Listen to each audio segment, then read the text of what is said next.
All right, we are live. I am super excited this month to have Brian Carlson on our EdTech chat. My name is Amy Tessitore, and I am the Global Manager of Product Adoption and Education at OpenLMS. And this month, we are coming kind of talking about that what happens next with AI? What is the future of AI? And I am very happy to welcome Brian here to our EdTech chat this month. Just a little background about Brian for those of you who might not know him. Brian has spent over 25 years in the edtech sector, and his impressive career began when he started teaching on the South Pacific island nation of Vanuatu. And then after teaching, Brian kind of really launched into edtech, doing some consulting for Illusion, and later co-founded eThink Education, which is now OpenLMS, which eThink Education was a fully managed e-learning solutions provider. They were acquired by Learning Technologies Group in 2020 and then were looped under the brand of OpenLMS. Most recently, though, Brian has co-founded Storytime AI, and they're on a mission at Storytime AI to promote literacy and make reading more accessible to everyone, especially in underserved and remote communities. Brian's also an active advisor and mentor for several other tech startups in the edtech, AI, and social impact domains. So please join me in welcoming Brian here this month. Brian, I am so excited to have an opportunity to kind of be back together again. Obviously, we have a bit of history together, having worked together previously through eThink Education and just taking really roundabout ways to get into the edtech industry. So super glad to have you here. Do you want to talk a little bit about that? Like, I think the audience might like to hear a little bit about our background and how we ended up here. Sure, I would love to. Yeah, we had the band back together here today, Amy. That's right. Yeah, it's exciting, very exciting, as they say in Blues Brothers, right? We're getting the band back together. So yeah, no, I'm thrilled to be here. It's definitely an honor to come back and be on the podcast here. I've watched it quite a few times with you and Michael in the past, so I'm really excited to be a part of this. You did a great overview of my background, and I think you pretty much nailed all the key things. I do find it very fascinating how many people end up in the education technology space who came from a teaching background or having worked in colleges or K-12 settings, and then they realize the impact education technology could have, and then what that might be in terms of an interest to them for their career. I think about all the different people we worked with at OpenLMS over the years, myself included, and so many others came from an education background, whether it was Claire Cruz, who's running the support team now at OpenLMS, coming from Metropolitan, or whether it's Jordan DeGrout, one of the senior people on her team, coming from another college. There's just so many people that kind of get swept up from working in a college, in some area or K-12, and then they find themselves in education technology. And I believe you kind of had that experience as well. So maybe you could share a little bit about your background, since you gave me such a great intro already. Sure. So some people know this about me. I was a terrible student, just an absolutely awful student. I graduated very near the bottom of my class in high school, but that was because I could never really find the way that I couldn't find a way to fit in with the education system. I loved gathering knowledge and learning about new things. And so as I went off into the world, this type of work actually didn't exist yet. So this is the late 90s. What I do now didn't really exist as an opportunity. So I started as an environmental scientist and eventually kept ending up in kind of this teaching training area. Ended up going back to school to get a degree in instructional design and became an administrator at a small single-focused nursing school in upstate New York called the Belanger School of Nursing, where I was a client of eThink Education. And this was the great opportunity for me to see all of the things that actually were available in the edtech industry and how I could make an impact on education globally, and perhaps make sure that people who didn't find their place when they were a student, or people who were underserved, or people who lived in remote areas had the same opportunity and access to education as people who lived in a place that might have a lot of colleges and opportunity. And so eventually I came to work for eThink, and I started on the support team. So I worked under Claire and with Jordan and our amazing support team, who really is such a diverse group of people with diverse backgrounds in terms of where they worked previously, a lot of them having come from education. And then over time, I again started to move toward that training piece of things. And I ended up working on the team that helps do all of the training globally for clients and non-clients. And we operate an academy, and I get to learn a lot more about the product and how different people use things around the world. So that's been a really exciting experience for me. Yeah, that's great. Isn't it really interesting how the team we had at the the eThink Open LMS days, so many people have the passion, right, of the care of what they're doing. They know the why. They're very mission driven people because they've gotten into education for that same reason that you and I did, and then they end up where we are, which is some wildly different place than they started at. I find it always like interesting, kind of like that Talking Heads song, how did I get here? This is not my beautiful house. It's always interesting to see the trajectories that leads people into education technology from all these different places. Absolutely. And I think that type of people's varied background really does contribute to creating new ways for people to leverage ed tech, for us to understand how people might leverage it, and just new opportunities all the way around. I think that it would be different if we all came from the exact same background and kind of came in, things would be very uniform, but actually it's just not that way. And to have all of those background experiences and those lived experiences really are what come together to make great teams and great contributions to the world of ed tech and education. Yep, absolutely, absolutely.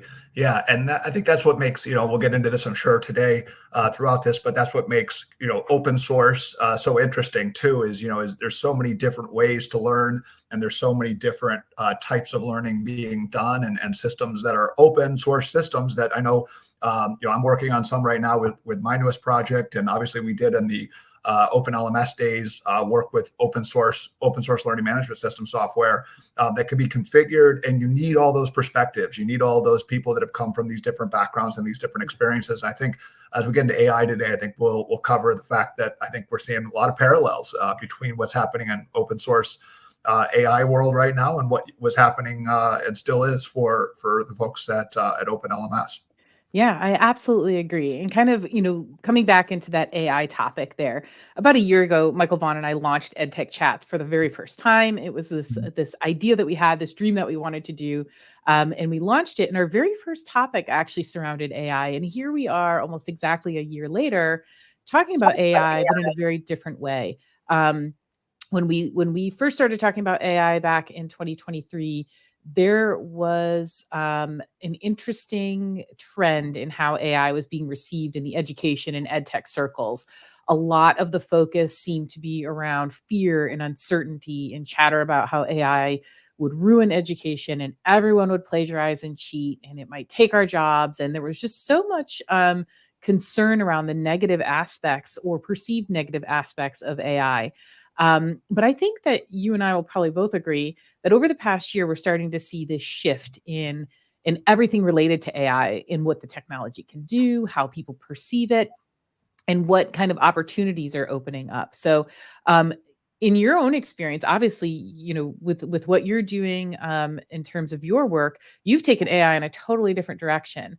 Are you also seeing that there seems to be a bit of a shift in how people are perceiving and approaching AI now over, a year ago when everything was all about Chat GPT being used to plagiarize everything?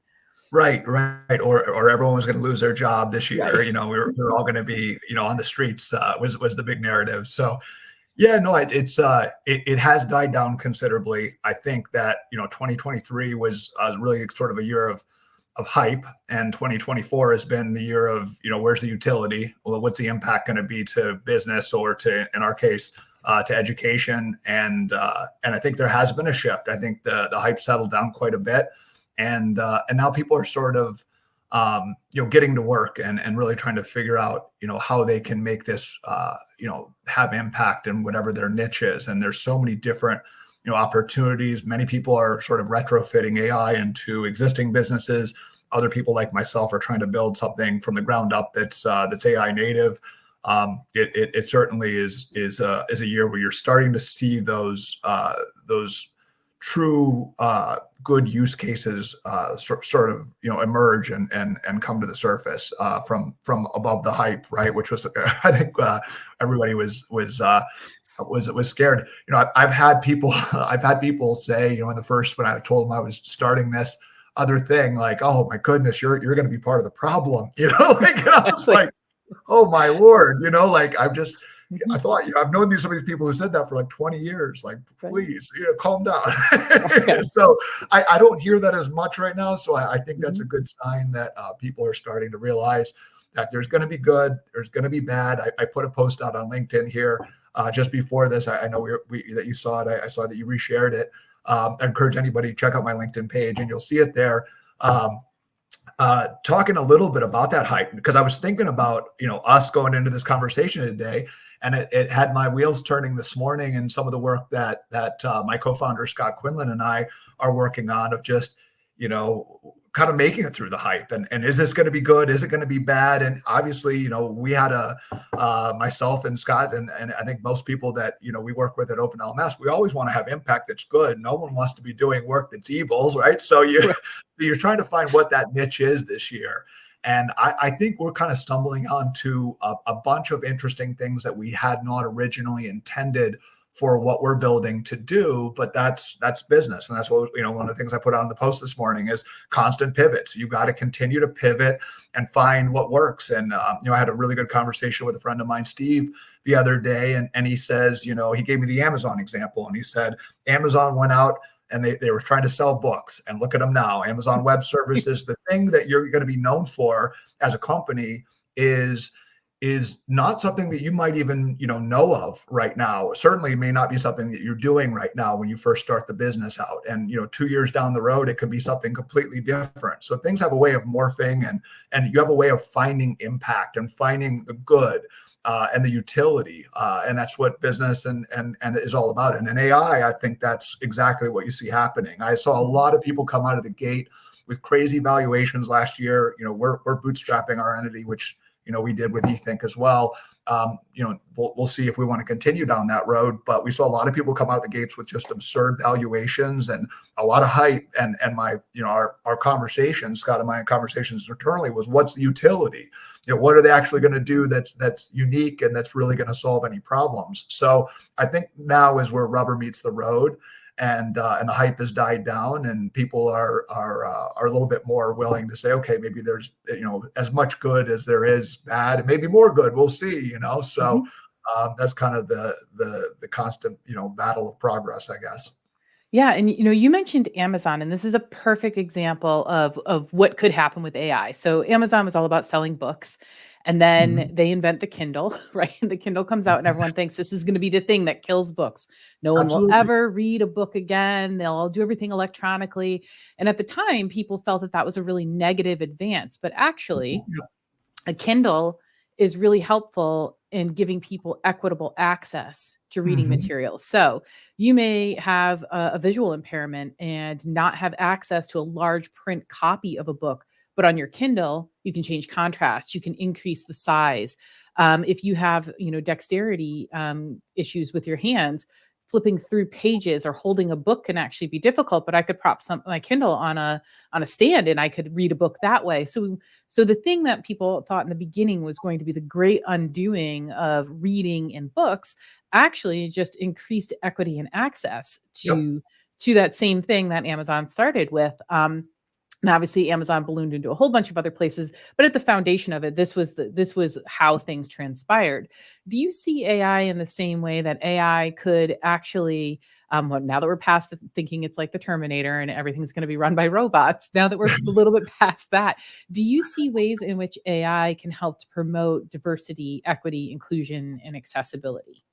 Wow, great question. That brings up tons of points. I mean, number one, to talk a little bit about the Kindle example, I just got my dad, who has Lou Gehrig's a Kindle, about a couple, 3-4 months ago, kind of an early Christmas present, and he's been tearing through books because he can't turn pages with his hands anymore. So he specifically said, can I get the Kindle to do this? And he's just been on fire because he had not had the ability to read books for a couple of years, and he got to a point where he said, man, I pretty much watched everything there is on Netflix. Is there any way, we can get a Kindle in here? And it was a game changer. So, and then the other, before we get into that concept of the same types of things with equity is let's not forget about, the LMS and open LMS itself. Everyone said the LMS online learning was going to kill. One, they said it was not going to be quality, and the second thing they said it was going to kill universities. Right? Neither of those two things has happened. It's proven to be, have tremendous value, a ton of utility, provided a lot of equity. And if you look at, one of your clients, the University of the People, one of my favorite EdTech stories in the world, they've done tremendous amounts of benefit, providing free online higher education to all sorts of populations that would not have been served otherwise. Refugees coming from, devastating situations of war. It's just, I think we always have these knee-jerk reactions to new technologies, and then down the road we're like, wow, man, I can now take an online course, and it's democratizing things instead. So it's always almost the opposite from that initial reaction. So as far as, seeing opportunities for it to create equity, I mean, that's and then we get into kind of what I'm working on right now, which is, exactly what we're trying to do. We're trying to create personalized, on-demand, culturally relevant books and videos that are read-along books and videos for children, right? To start with, that's our first audience. We've got some plans to expand into older audiences here in the very near future. But to start with, we wanted highly illustrated books because the powers of these image models like Stable Diffusion, and everyone's heard of Midjourney, I'm sure. Stable Diffusion from Stability is open source. So we're using that because there's a tremendous amount of ability to fine tune different styles, and a lot of things that we want to do with it are able to be done because it is open source. But being able to provide, a book or a video that is in Hindi, or that's in, Cambodian, or, these absolutely,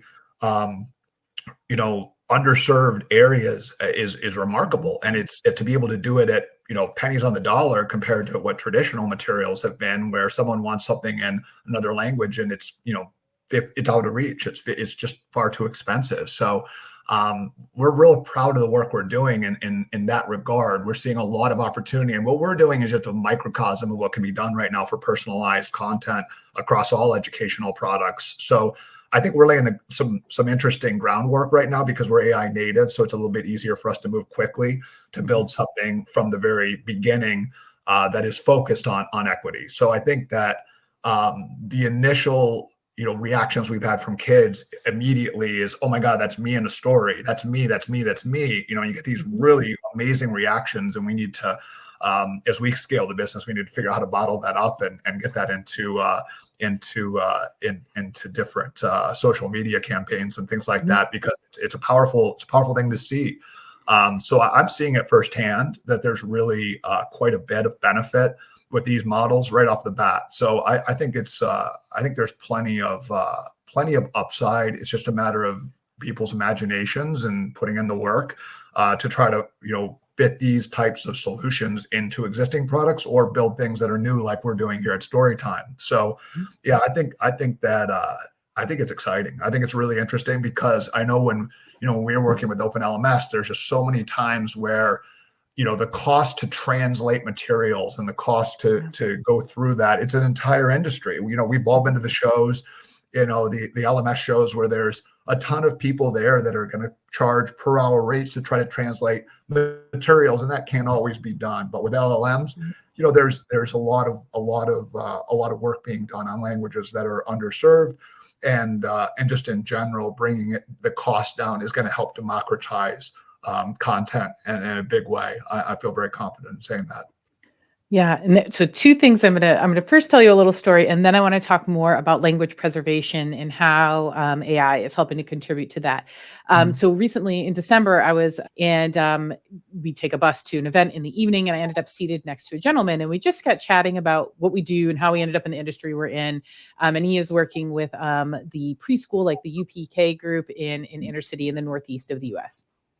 And we started talking, and he started talking about literacy. I talked to him about your company, and he stopped for a minute and said, I was adopted here. I was an immigrant child, came from Vietnam. There were no books that had Vietnamese immigrant children in them. And even as an adult, he said, like, if I had had a book that had me in it and I was represented, I wonder what my life would have been like, or how I would have felt about, just where I was and where I grew up. And that was a real, like, kind of turning point for me. Obviously, equity and representation are something that I'm very passionate about and try to make sure that I am informed about. But to hear an adult say, this would have been amazing. And we see this a lot, right? We see when movies come out and, the main character is someone who comes from um, an African American background or a minority group, where it represents a culture that isn't typically seen in blockbuster movies. We see even adults are so impacted by this because it's something that they haven't had their whole life. And so we had a really great conversation, and he was very excited to go and check out the website, which kind of brings me a little bit to my next point. You touched on the fact that translating via AI is exponentially easier than trying to pay for translation. And I know this, we're always trying to translate content that the Yep. Open LMS Academy puts out, and it's a very long and costly process. But the UN has also been moving toward recognizing historic and indigenous languages and trying to prevent those languages from dying out. We know in the US that there were periods of time where it was illegal to speak any of the First Nations languages or indigenous languages. And many of those started to die, and they're trying to be resurrected now. How do you see things like Storytime AI and other AI helping to contribute to that? And do you think that it will help to move that process along more quickly so that we can make sure that people have access to their historic languages? Hey, it's Tyra. Tyra just put a comment in. Hey, Tyra. Yeah. My old friend Tyra. Man, I miss Tyra. So yeah, no, it's extremely important. I mean, we could talk for hours about just this topic, but it's a tremendous amount of studies out there that show, if you see it, you can be it. Representation does matter, absolutely, Tyra, and it makes a huge difference in terms of the psychology and the success of the people that have representation in the content. And there's tremendous amounts of data that show that if you have representation, that if hey, you see, if you be your own hero. If you see it, you can be it. If I see myself as a doctor over and over in content, I become a doctor. And that's one of the things that kind of keeps us going and makes us really excited about what we're working on, is to do that for young kids is incredible, because to be able to do it at a really low price point, and we're building this and the people in the app right now are getting it for like 20 cents a book, and then those books another 20 cents to convert it into a read-along movie and make playlists where they can watch movie after movie, and have hands-free, guilt-free, we call it, screen time for your kids, where they're in their own stories, and you can build hours of that for just dollars. I mean, that's a game changer as far as we're seeing it right now with the app. So it's a big deal. The other thing I'll say about that, everything you just said is so interesting, is, we've been on these different websites that have all the different APIs to all sorts of different languages. And there's I think there's 380 languages. I was looking for the website here just as you were giving that comment, because I was going to pull it up and put it in the comments, but I can pull it up and put it in here afterwards. But I was just on the site the other day looking for connections into the Vanuatu language that they spoke there, called Bishlama. And there is an API, but I was testing it. It was okay. So it's not one of our initial, we're releasing today, we're releasing 80 languages right now.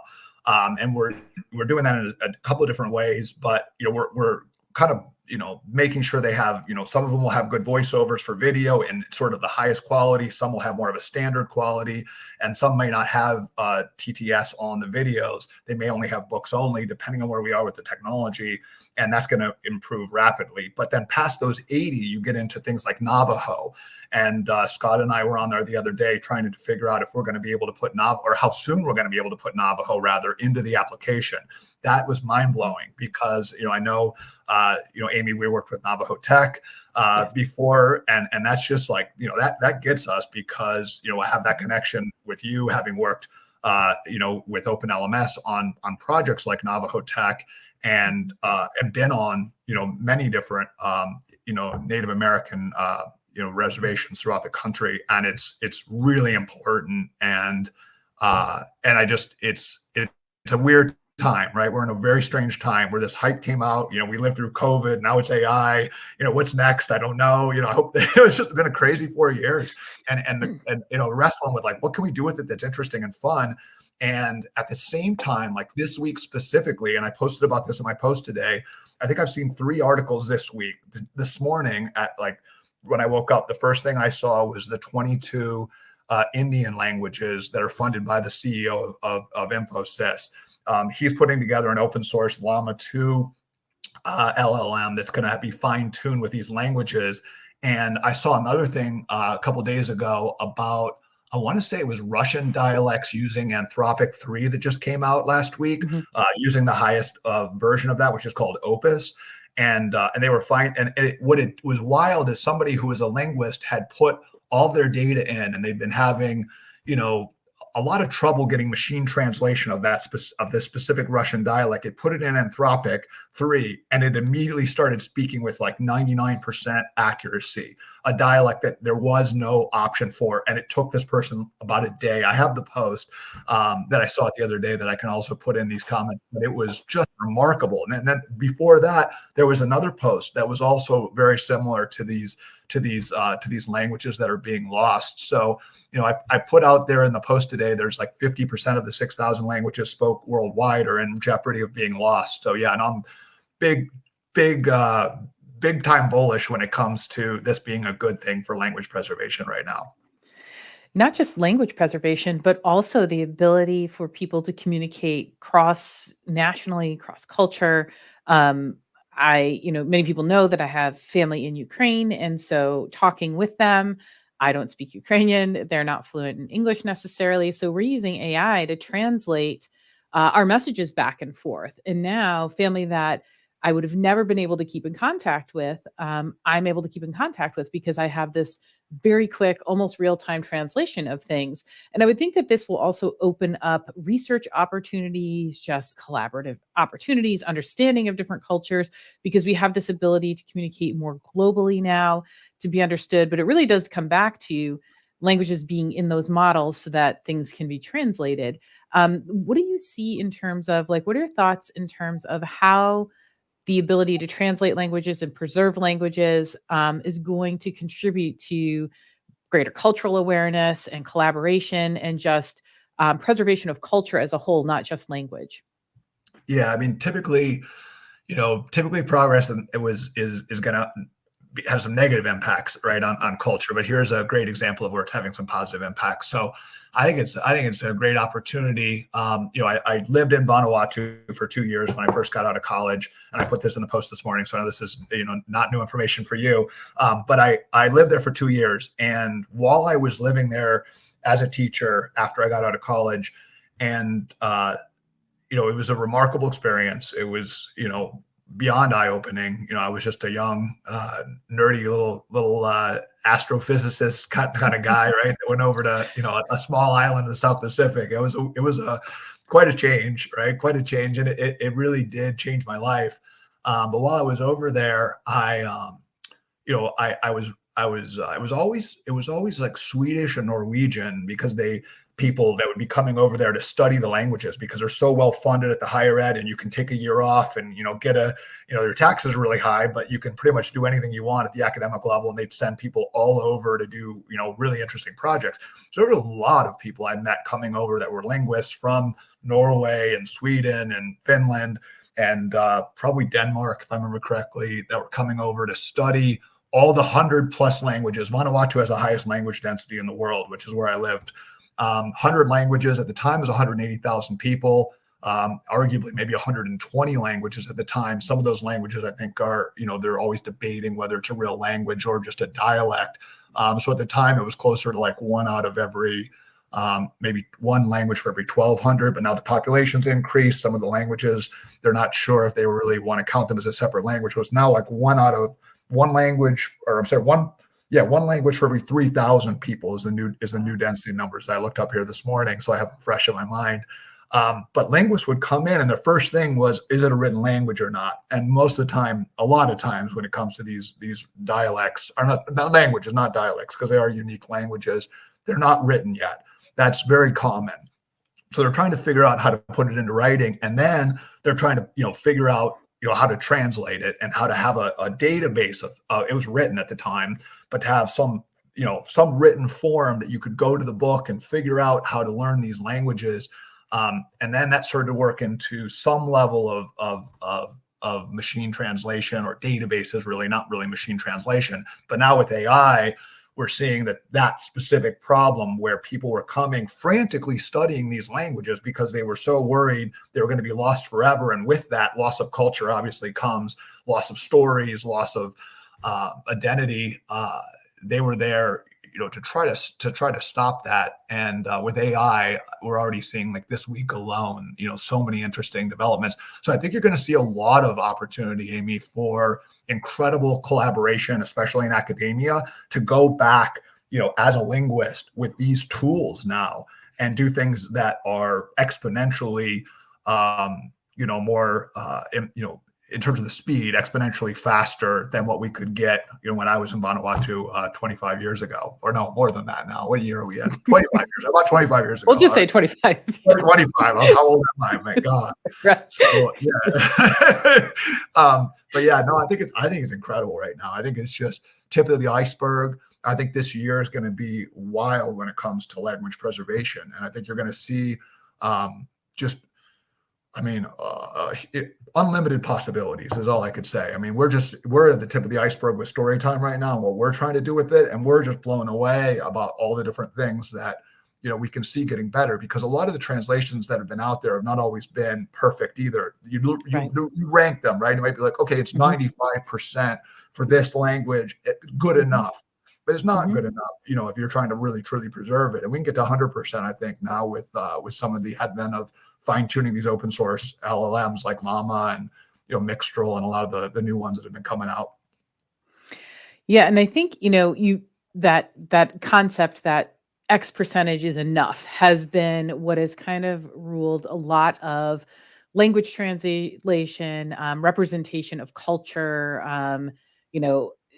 any kind of like legal things. We say, well, like that's enough, even though it's not equitable, it's not 100%, Right. which I kind of think comes back to that the ethical concerns surrounding AI. We have seen that with things like ChatGPT, where the engine is trained on people's input, that you could potentially put in things that are incorrect. There could be a movement that does that.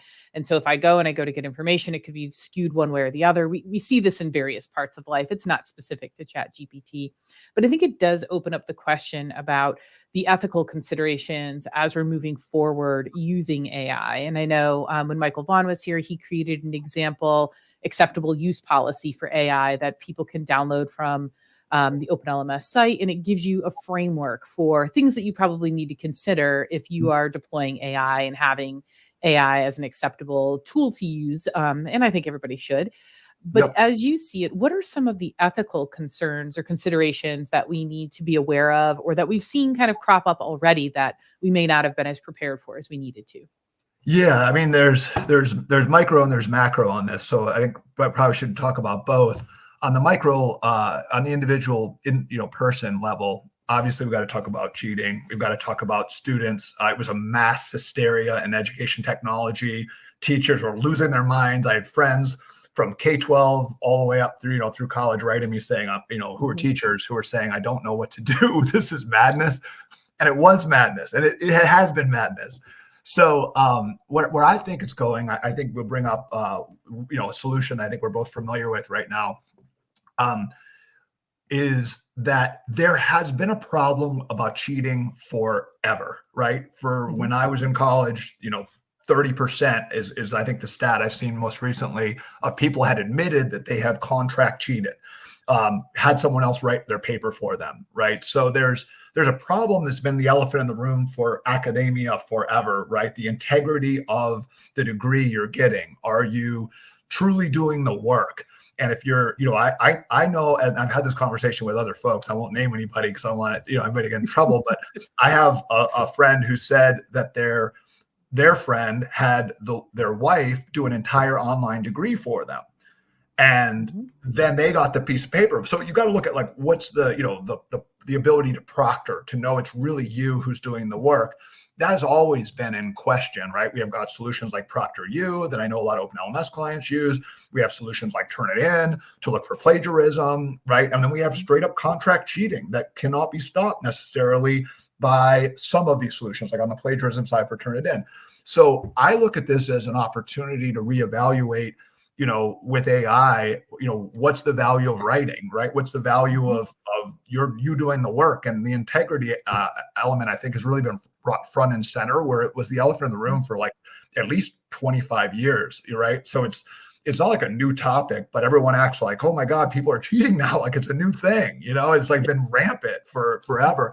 So the solution I'm very intrigued by and working with, I think it has a lot of upside here over the next year is Cursive Technology, a good friend of ours, Joe Tebow, here out of Baltimore, and he is using AI to essentially, it's not an AI detection though. I mean, that's the Mhm. important thing, right? Everybody wanted to go, just prove to me that you're not using AI. And that's really hard to do. It's been proven impossible. AI is just getting too smart, too fast to outdo these solutions, GPT-0, et cetera, right? So and his approach has been, let's do proof of actual effort. And so what he does is he has a browser extension, and then he has elements that could be integrated directly into the LMS.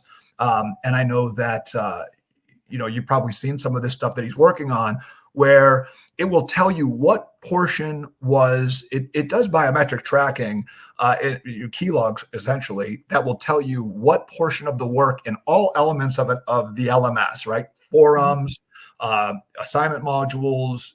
If you're writing it in Word, writing it in Google, it can track it there with a Chrome extension as well. But it's really looking at like, how do we one, tell what the student actually did, and then how do we change the conversation and the pedagogy of how teachers teach, to say AI is not bad, you can use it for certain things, just show me where you used it and show me where you did original work so that I can see the actual amount of effort that you did. And then the value in writing, I think it really is changed, right? I think it's a Mhm. way of proving your learning and helping you learn, as opposed to just checking a box that I know how to write a paper, because that's becoming Mhm. maybe less important. So I think we're in this paradigm shift where there's going to be solutions that are using AI and machine learning to address problems that have been in education for a very long time that have only been exacerbated by AI. But curious your thoughts on it, because I know you're probably deeper in this than me, but I find the whole thing fascinating right now, and it's really blown up the last year when you talk about Mhm. that micro level of what's this mean for the students and their writing. Yeah, I agree wholeheartedly. Obviously, cheating is not new. I think that cheating was typically more successful for people who had more means. So people who could buy a paper from a paper farm or pay someone to write a paper for Right, them. Now we actually have equal access to cheating. And I think that that opens the door to understand what we're actually doing with our assessments. right. Um, I used to talk about this all the time where people would say, well, students might cheat on the multiple choice test, then write a different question, right? So if I can cheat on your multiple choice question, then maybe what we're not doing is creating an assessment that actually gets people to apply things. Yep. And you mentioned that fact of, you know, it's great to have something that can detect AI for you. Copy leaks is one example. They can detect AI, but it opens up that new conversation. And I am 100% behind that, which is we don't want people to plagiarize, right? We want to give credit where credit is due, but also I need to know that my workforce of the future knows how to leverage AI and when. So the conversation then becomes, look, I see that you used AI here. Here's what I'm finding. Here's what I need you to understand about citing others' work. But this will be a useful tool for you.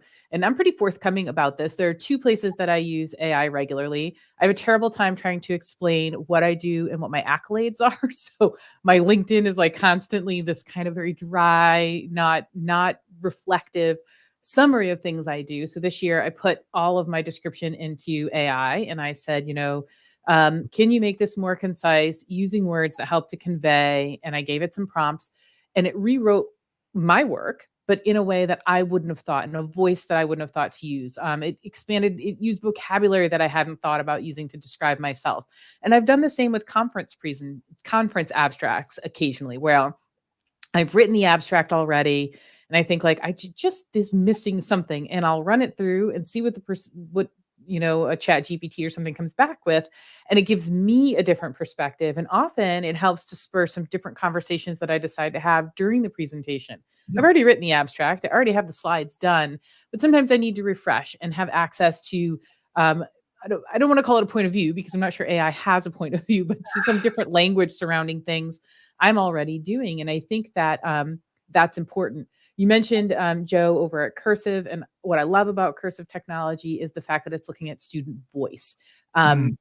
And so what this does is help not just address if a student's plagiarizing or if a student is using some sort of generative AI for things, but also looks at if I did have somebody else write my forum post, or I did have somebody else write my essay, that voice won't be the same as the voice that I might, is consistently displayed in the work that I submit. And so Yep. those are all things that I think are really interesting. And the voice piece to me speaks to the fact that people have been cheating since like the dawn of creation. And you mentioned the fact that you knew someone whose partner had done their entire online degree. I also know people who've done this, and the people who had someone else complete the degree, those people are really successful in the job that they do, which would indicate again, what is the value of the degree? Is it just Oh yeah. because we don't hire people who don't have a degree? And if that's the case, then the degree has less value, right? But being able to see someone actually put those practices into place and be successful in the workplace is a totally different conversation. Wow. I mean, it has an opportunity to have higher ed really wrestle with the value they're providing. And Yeah. it's a deep topic right there, and a powerful one. I think disruption is needed. I think we all know Mhm. disruption is needed, and there's been a lot of Right. disruption. I mean, the learning management system, started there, and I think you're seeing a lot of additional disruption that's having a positive impact of the value you're going to get if you're going to spend money on a degree. And I think that you look at the alternative pathway market, right, and all the different things that are happening with alternative pathways, and people just taking a 1 year very focused degree that immediately gets them into a specific job or a specific field, and employers will come and say, I need this specific set of skills, and they can do it all in Mhm. 1 year, and it's paid for by the employer with an 80% chance you're going to have a job at the end of it and not have to go through that. I think there's going to be a lot more disruption, and the alternative pathways are going to come in even more so with just a lot of upside. And you saw, I'm sure we all saw, all of us ed techers out there saw the Udacity buyout by Accenture Yeah. recently. That was a wild buyout that no one saw coming. And I think that Mhm. might be a sign that there are outside players on the corporate side that are looking to get into some of these alternative pathway plays. Mhm. And how that, I think it's only going to make higher ed better. I mean, I think all these things challenge higher ed, and they need to be challenged as a collective, because I think college is just so expensive these days, and it's worth it. I mean, I loved it. I had a great time. I don't know how much I learned, but I had an amazing time. So yeah, no, it's a big topic. I think I'm sure you have other things you want to get into too here. I know we got maybe a little, maybe 10 minutes or so left, but Mhm. I wanted to get on the other side, if it's okay, Amy, on the other Yeah. side of the ethical concerns, on the Mhm. bigger picture, the macro side of it, because I think this comes back to open LMS. I mean, open LMS was a big part of the battle between closed and open source, and Right. open LMS has lived through all the things that open source products and commercial providers go through, forks and Mhm. all sorts of partnerships, and I know all the things that we know we could spend hours talking about. And AI and open source right now, the same exact thing is happening. And the concern I see on an ethical level right now when we talk about AI is really starting to be a battle between closed and open source. And we have the closed source. If you look at the largest companies in the world, and obviously most of these are I think all of them are in the States. they're all AI plays right now. They're all Microsoft, they're all AWS, they're Apple, they're NVIDIA now is in there, Facebook, Meta's in there, Google obviously, and those are the 1 through 7 is all an AI play right now, and the amount of power and the amount of market cap that you're getting in these right now is becoming massive. So the question is going to be, how does that trickle down? Do we get disruption in smaller markets, the education market, for example, education technology specifically? Are we going to see small players come in, or are the big players who already have the power going to be able to retrofit AI in there, and is it going to become a problem? And I think a lot about this. I see a lot of I always try to look at things optimistically, and I see a lot of room for optimism, because I think the new emerging technologies that are Web3 based, things like DAOs get me really excited, distributed autonomous organizations, because you can look at like the Ed3 DAO that I just learned about recently that's going to be at ASU GSV. You're seeing that's a way of governing and governance that can provide, maybe a DAO can be put together for educational content, and that can all be AI created and lower cost and democratize that more. Or a DAO can be created for a piece of software. Maybe it's an open source, organization for a code base like an open source LMS that has a DAO that's part of the governance. So I think that, blockchain and then AI is going to be weaving in with blockchain quite a bit, I think, over the coming years as they offer a bunch of different things. Decentralized compute, I think, will be really big, but I think there's an opportunity. It's going to be a horse race, right? It's going to be closed source products that are trying to keep control, and sometimes you need that. Well, you always need a balance, but the question is finding that balance. And from an ethical point of view, I really think a lot about where that battle is going. And right now, the closed source LLMs are in the lead. And but then there's unique use cases where the open source have already kind of found their niche. But the question is, how does that continue to evolve? Meta is open source, what they're working on, and they've got, I think, Llama 3 coming out in the next couple of months, and a tremendous amount of horsepower behind that. What will that look like this year? That's going to be really interesting. And there's just a lot of opportunity when you look at like educational content to find out if that content is going to be open sourced. And we've had, a lot, and then same with the code bases in education technology. So when we think about ethical concerns, I think we also need to think a lot about who's going to have control of all this at the highest levels of AI, and then how much open source is going to be able to be part of that story. That's really an interesting thing that's going to play out, I think, this year especially. Yeah, I think, that could be an entire EdTech chat on its own, just talking about open source, what it is and how it evolves over time, but particularly how it plays into AI. And you touched on this, where you mentioned there are a lot of tools and resources coming out into the market, some open source, some not. But in some ways, there's a bit of a flood. And I think that is starting to create a little bit of difficulty in the industry. So one of the broad questions that comes through us at OpenLMS all the time is, do you guys support AI? And that's such a huge question, right? It's like when people ask me, like, what are best practices for this? And you're like, that is an enormous question. There's a lot to think about there. But it often brings me back to the conversation of all of these tools are out there, they're available. There are different segments of user groups who definitely can see the value, and some who are still very apprehensive about using them. But in the same breath, we are seeing lots of people look to AI to help generate things like lesson plans or outlines or content for teaching, because it can help us to refresh that content, spend a little less time on all the content creation and more time on the actual teaching. A company that we work very closely with, Teachermatic, is an example of a company where you can, as an educator, you can go in, you put in all of the information you want, you can generate an outline or a lesson plan. It saves tons of time. But if I'm doing that as a teacher, what should my expectations be for my students? Because we're seeing teachers really want to leverage AI, and in the same breath say, but we don't think AI belongs here or here or here. Is that another ethical consideration? Yeah, it most certainly is. I mean, I think historically, we both know teachers are overworked and slow to change. So they have too much on their plate, and AI is just another, tool / headache for them to have to figure out how it all fits together. I see 3 kind of themes and ways I'm looking at it right now. that I think will sort of emerge. Anything that makes teachers' lives easier is number one. If you can make the life of a teacher easier when it comes to automating grading or putting together lesson plans or putting together, um, even the answering of questions. We'll talk about that one maybe in a second. You're going to get teachers to buy in more. So, and there's a number of products that are hitting that category right now that I think are truly helping to the teacher side. And if you get teachers to buy in, obviously they want to incorporate it into their classroom. And I do think that will be where it starts. We're really in the second inning right now of AI. I think it's, some people like to say AI is like dog years, like 1 year equals 7 years or something, but Feels like it. it does, right?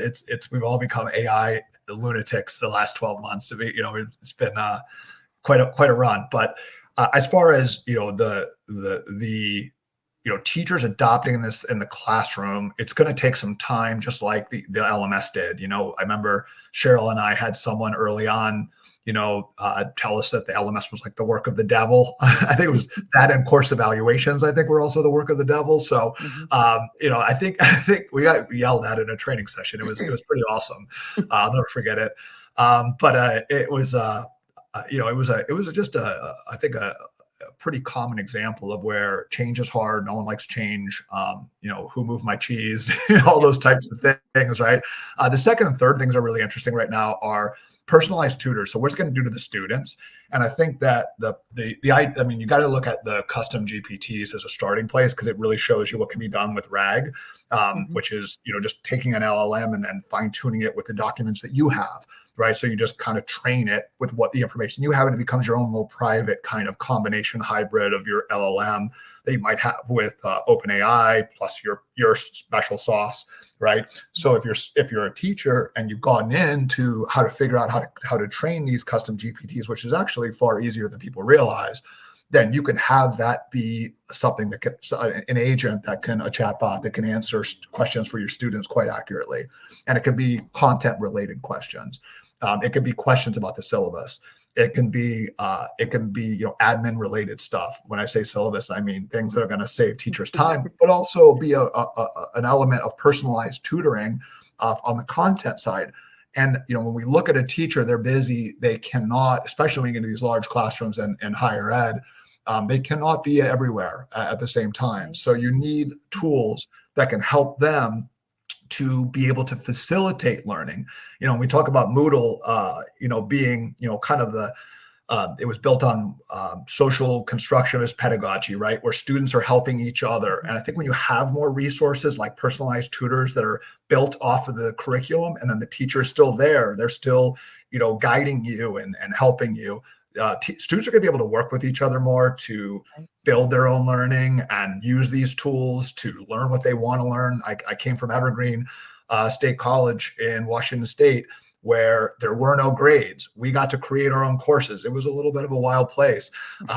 And it spoke to me, right? Like you talked about your experiences here in the beginning, Amy, and like, I loved it. I love not seeing the sage on the stage approach, where I had to just write it all down and regurgitate it. I love being able to create my own learning and, try to figure out what I was really interested in. Now with AI, advent of AI and these custom GPTs and then the other models that will be doing similar things, there's going to be a lot of businesses that use open source models to do that. There'll be marketplaces where you can get an astronomy custom GPT that will help you learn astronomy for pennies on the dollar. And I think if I'm an instructor right now at a college, I'm doubling down on that. I'm bringing that in so that it frees me up to do more interesting hands-on, inspiring students and facilitating where they need to put their focus, be more of a coach. And I think that I think it's thrilling. And then obviously the other area that we've already talked about is diversity and inclusion. I think that is a huge area of opportunity. And I think it's an area where there's been a huge gap traditionally globally in that area, because most things are just Western centric. And I think that this is a really big opportunity for all content creators to be able to have ready, available content in any culturally relevant content for anyone, anywhere, pennies on the dollar compared to anything that's been there in the past. So I think it's a time where teachers, if I'm a teacher, I'm trying to learn as much as I can. I'm trying to embrace it because it's coming. I mean, change is always going to happen. And I think you got to look at it as a positive for those reasons there. I agree. I think it's going to speed up that transition from that sage on a stage model to being the guide on the side, being that person whose role really is to facilitate learning and to help students navigate barriers to being able to learn. And it gives you an opportunity to help continue to spur. We talk about how when children are young, Mm. they have this desire to learn about everything. They touch everything. They need to know about everything. They have 1,000 questions.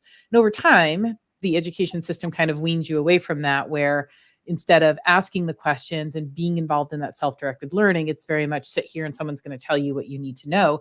And I think the changes in the evolution of AI are going to get us back to creating lifelong learners, people who are always on a quest to find more information. And George Thompson Stubbs asks in the chat Good something question. that is really important, which is, how do we feel about the potential risk of AI when it comes to student safeguarding, and how do we make sure students stay safe when using the tools? I've talked before about this issues with deep fakes, where students we've seen students who end up being misrepresented in a variety of ways. There are issues with obviously stalking as well that we need to take into account, or students' work being plagiarized and taken. Yep. Do you have any thoughts on how we might help protect students? Yeah, I mean, every niche is going to be a little bit different. I mean, the example I can speak, you know, the most on is my own example of story time, right? So right now we're focusing on young kids. So when we talk about safety, I mean, it's the top of mind as we're building. And we've got a couple levels of that. There's filters, right? We have a language filter so that we flag any use that is trying to get past that language filter. That immediately is going to be a problem.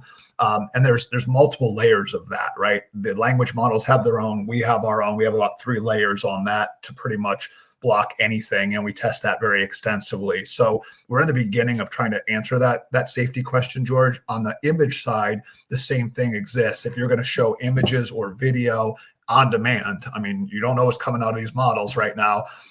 It's important to have safety there. So what we're doing is there's a couple of things similar. We have filters, but in addition to that, we have an image classifier that can basically tell what is in that image and if it might be unsettling for any audience. So that can be automatically blurred out and then say, here, click a button to recreate your image.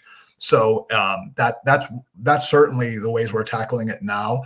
I would say that safety is really at the top of all companies' minds, period, whether it's young kids or not. And I think that there's a lot of good innovative solutions. The same problems exist for the internet too. I mean, we can't forget that this isn't a new thing, right? I mean, if anything, I'd say the problems on the internet are probably far greater than you're getting from an AI image model with these levels of filters. I know they are because we've tested that. But I do think that the answer to your question, George, is that you have to think about these things as you're building new solutions, and then you have to look at, depending on who your audience is, what are you trying to protect against? So for a younger audience, those are the things that we're currently trying to protect against. And then obviously with older audiences, it's going to be slightly different. But the technology right now is putting forward pretty good solutions already, because I think that was one of the early big concerns. So most companies that are really good operators started there and made sure they had that before they rolled anything out. Yeah, I would agree. And as the mother of 2 teenage boys, there are much more things that you can't control on the broader internet. But I think part of safeguarding people in general, individuals, obviously when they're young, a young audience, it's a little bit different. But as children age, helping them to understand how to write a prompt, how to interact with AI, how to make sure that they're checking things because of the content that may come out. Yeah. So giving people the tools to actually navigate AI well will also safeguard them. Yeah. Brian, we are just about, I know we could talk for days on this, but we are just at time, and our stream will get cut off here in another couple of seconds. So I just want to take an opportunity and thank you for joining me this month. This has been a fantastic conversation. And I know that you have posted a couple of things on LinkedIn. Please, everyone, make sure that you go and connect with Brian on LinkedIn and check out some of the resources that he's been posting so you can continue this conversation and learn more about the future of AI. Thank you so much for having me, Amy. I really appreciate it. And anyone who's interested, feel free to ping me directly on LinkedIn, and I'm happy to add some free credits to your account and get you in there testing our app if you're interested. All right, awesome. Thanks, everyone. Thanks for joining us today, and thank you, Brian. Thanks, guys. Bye.